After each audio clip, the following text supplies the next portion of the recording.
So, howdy y'all, this is Redwolf. I out here doing my fish trap video, and had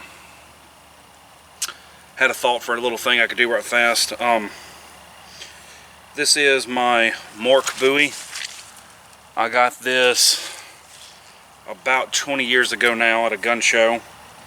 My understanding is this was made by Mr. Mork out of Texas, and primarily made out of old saw blades, if what I was told is true. And this is going to be not necessarily a review of this knife, though it could be, but I want to talk a little bit about why I like buoys, what this knife taught me, and why I carry it so often, use it so much instead of one of these. So this is a proper made buoy. It's not the thickest knife in the world. You see it's got a lot of stuff down here on the handle. I've got adequate finger guard for when I'm chopping on stuff and fighting and stuff like that. It's light enough to handle quick. I can throw it if I need to. It's got a good balance to it. Naturally it looks good. It came with a real nice leather sheath that I hadn't worn out yet. But it's sharp. I've seen times when I've come out here and done stuff with it. I've had to go to school and I forgot to shave, and they get you in trouble for that these days.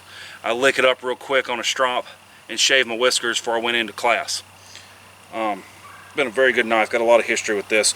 But one of the things I like about it is I can do pretty much anything I can do with a tiny knife. Plus I can do all this other stuff. You know, this isn't a big Rambo knife that's, you know, 5/8 of an inch thick batoning monster, though this can baton reasonable stuff if I need it to.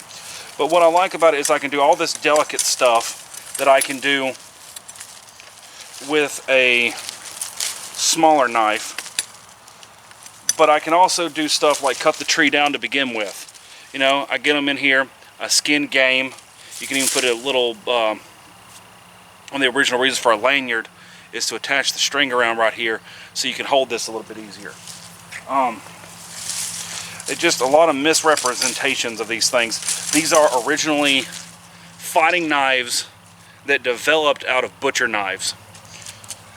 They're really good just as an all-around tool, and I hate hearing that these aren't woodworking tools, because they are, and I hate hearing, well, that's not actually a fighting knife, because it is. A proper buoy is a standalone do-everything knife. You should have trouble justifying carrying your Kephart Bushcraft knife and your machete because you've got one tool in the medium that does both things about 90% as well as the two specialized tools do. That's the split this little limb. You know, like coming in here, you know, I need to whittle a little bit.